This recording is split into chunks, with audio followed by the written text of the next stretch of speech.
ngayon? Ginano na ni Papa mo yung takbuhan ng mga aso rito sa likuran. Ano ngayon? Para hayaan ko na lang sila magtakbo-takbo, iitatay rito. Ay, si Papa. Oh.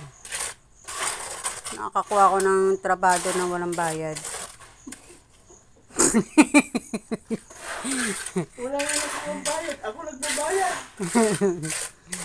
Yung ilalim niya, lalagyan pa ng semento saka dun sa may pintuan natin. Yan. Hindi, pag may bisita sa loob, si Jack dito ko na lang ilalagay sa kusina. Naglalagay si Papa ng talian ni Jack dito. Libre na ako dyan, oh. Libre ng bayad ko dyan.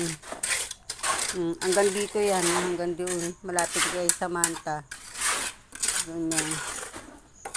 Kasi pag malakas ang ulan, talagang naghahabol kami ng makaihi ang aso sa labas eh.